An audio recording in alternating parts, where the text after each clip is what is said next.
Hello friends, कैसे हैं आप सब? ये बताने के लिए कमेंट में जय श्री कृष्णा ज़रूर लिखें। फ्रेंड्स, आज की वीडियो में हम बात करेंगे खास करके जल्दी से जल्दी प्रेग्नेंट होने के लिए रिलेशन के बाद कितनी देर तक लेटे रहना चाहिए और किस साइड करवट लेकर लेटना चाहिए ताकि इच्छा अनुसार संतान की प्राप्ति होती है। क्योंकि आप सबके दिमाग में ये क्वेश्चन होता है और आपके बहुत ज़्यादा कमेंट्स आते हैं कि किस ओर करवट करके सोना चाहिए ताकि पुत्र और पुत्री की प्राप्ति हो रिलेशन मेंटेन के बाद। क्या लेफ्ट करवट लेटकर सोने से पुत्र की प्राप्ति होती है? क्या राइट साइड करवट कर लेटने से पुत्री की प्राप्ति होती है रिलेशन के बाद? तो इस पे हम आज बात करने वाले हैं, इसलिए वीडियो को पूरा देखें। तो फ्रेंड्स, जब भी आप प्रेगनेंसी के लिए रिलेशन मेंटेन करें तो ओवुलेशन डेज में और फर्टाइल डेज में आपको रिलेशन मेंटेन ज़रूर करना है। इन दिनों को भूल से भी आपको अवॉइड नहीं करना है अगर आप जल्दी से जल्दी प्रेग्नेंट होना चाहते हैं, क्योंकि इन दिनों में ओवुलेशन होता है, महिला के शरीर से अंडा बाहर आता है और आसानी से गर्भधारण हो जाता है। और अगर आप बाकी दिनों में ट्राई करेंगे लेकिन इन दिनों को छोड़ देंगे तो फिर आप लाख कोशिश कर लें लेकिन गर्भधारण नहीं होगा। आप बाकी दिनों में ट्राई कर सकते हैं, मैं बिल्कुल भी आपको अवॉइड नहीं करूँगी, आप वो भी ट्राई करें, उन दिनों में भी ट्राई करें। लेकिन ये जो कुछ 5 से 6 डे हैं इनको आपको बिल्कुल भी नहीं छोड़ना है, क्योंकि अंडा इस समय बाहर जो है, अगर आप बाकी दिनों में ट्राई कर रहे हैं तो इन दिनों में अंडा इस समय बाहर तो आता ही नहीं है, तो गर्भधारण कैसे होगा? आपको हमेशा पीरियड साइकिल के बीच के दिनों में रिलेशन मेंटेन करना चाहिए, क्योंकि इन्हीं दिनों में ही गर्भधारण होगा। जैसे अगर आपकी पीरियड साइकिल 30 दिन की है तो बीच का दिन आपको ढूंढना है। जैसे पीरियड साइकिल 30 दिन है, उसको अगर आप 2 से डिवाइड कर देंगे या फिर बीच का दिन देखेंगे तो 15 आएगा।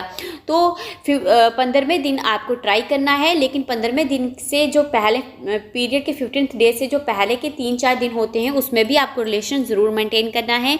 और आपको उसके बाद 15th डे के बाद जो एक दिन आता है उसमें भी आपको ट्राई करना है, यानी जो दिन आपका आया उससे 3-4 दिन पहले और एक दिन बाद आपको रिलेशन ज़रूर मेंटेन करना है, क्योंकि ये आपके फर्टाइल डेज होते हैं। मतलब आपके मेल सेल में इतनी क्षमता होती है कि वो 4 से 5 डे तक महिला के अंदर जीवित रह सकता है। इसलिए अंडा रिलीज होने के अगर 3 से 4 दिन पहले भी और अगर रिलेशन मेंटेन आपने किया होगा तो प्रेगनेंसी हो जाएगी, क्योंकि सेल अंदर वेट करेगा। जैसे ही आपकी 15th डे पर अंडा बाहर आएगा तो आपके अंदर जो है सेल पहले से उसे मिल जाएगा, क्योंकि सेल ऑलरेडी अंदर होगा पहले से।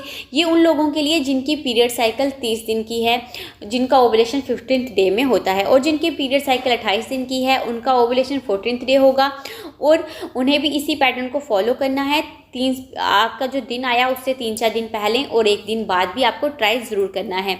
बस ओवुलेशन आपको क्या करना है, अपने पीरियड साइकिल का बीच का दिन देखना है, तो आपको आसानी से अपना ओवुलेशन डे मिल जाएगा। आपको सिर्फ अपनी पीरियड साइकिल को 2 से डिवाइड करके आपका ओवुलेशन डे निकल जाता है। अब ये पीरियड साइकिल आपको कैसे देखनी है, जिस दिन आपको पीरियड आए उस दिन को काउंट करना है, और जो नेक्स्ट आपकी पीरियड आए तो देखना है उसके बीच दिन कितने हुए। जैसे आपको अगर फर्स्ट को पीरियड आया तो नेक्स्ट भी आपको फर्स्ट को आता है, तो 30 दिन की आपकी पीरियड साइकिल हो जाती है। इस तरह से आपको डे को काउंट करना है। इसलिए आपको पीरियड के 10वें दिन से पीरियड के 20वें दिन तक एक दिन छोड़कर रिलेशन ज़रूर मेंटेन करना है। अगर आप ओवुलेशन डे को ढूंढ नहीं पाते हैं, कंफ्यूज रहते हैं, तो इन दिनों में आपको ज़रूर ट्राई करना है, क्योंकि इन्हीं दिनों में फर्टाइल डे भी होता है और इन्हीं दिनों में ओवुलेशन होता है, पीरियड के 10वें दिन से लेकर पीरियड के 20वें दिन तक। और जब आप रिलेशन मेंटेन करें उसके बाद आपको 20 से 30 मिनट तक लेटे रहना है।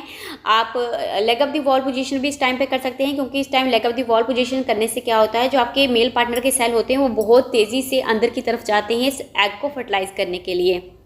और अगर आप leg of the wall position नहीं करना चाहते हैं तो आपको बस इतनी सी बात का ध्यान रखना है कि आपको तुरंत वॉशरूम नहीं जाना है, क्योंकि उस समय पर अगर आप वाटर का इस्तेमाल करते हैं, वॉश करते हैं, तो ऐसे में वहाँ का जो टेम्परेचर है उसमें अप्स एंड डाउन आ जाता है, टेम्परेचर बिगड़ जाता है, तो वहाँ पर फर्टिलाइजेशन प्रॉपर तरीके से नहीं हो पाएगा। और रिलेशन के बाद करवट लेकर आप लेट सकती हैं। अगर leg of the wall position try नहीं कर रही हैं, चाहे आप लेफ्ट साइड लेटें चाहे राइट साइड लेटें, कोई भी प्रॉब्लम नहीं है।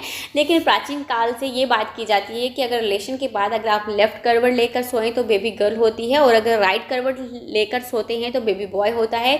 लेकिन फ्रेंड्स, आपको इन बातों पर बिल्कुल भी नहीं आना है। ये बातें बिल्कुल भी ट्रू नहीं है, ये सिर्फ मिथ हैं। इस समय आपको सिर्फ और सिर्फ अपनी प्रेगनेंसी को हेल्दी रखने के बारे में सोचना है, किस तरह से आपको अपनी प्रेगनेंसी जो है मेंटेन करके रखनी है, हेल्दी प्रेगनेंसी के बारे में सोचना है ताकि बच्चा हेल्दी हो, और कोई भी ऐसी मिस्टेक नहीं करनी है जिससे आपकी मिसकैरेज की संभावना बढ़े। इसलिए आपको कुछ मिस्टेक्स को अवॉइड करना है। तो कौन सी मिस्टेक आपको इम्प्लांटेशन के दिनों में नहीं करनी चाहिए, यानी ओवुलेशन के बाद कौन सी मिस्टेक्स आपको नहीं करनी चाहिए, वो वीडियो आपको ज़रूर देखना है। उसका लिंक मैं आपको डिस्क्रिप्शन बॉक्स में दे दूंगी, क्योंकि आप बहुत सी मिस्टेक्स कर देते हैं जिससे आगे चलकर आपका मिसकैरेज हो जाता है, खास करके प्रेगनेंसी के पहले 3 महीनों में। तो फ्रेंड्स, बस इस वीडियो में इतना ही। फिर मैं मिलती हूँ आपको एक और नई वीडियो के साथ। तब तक अपना खास ख्याल रखें। Thank you guys.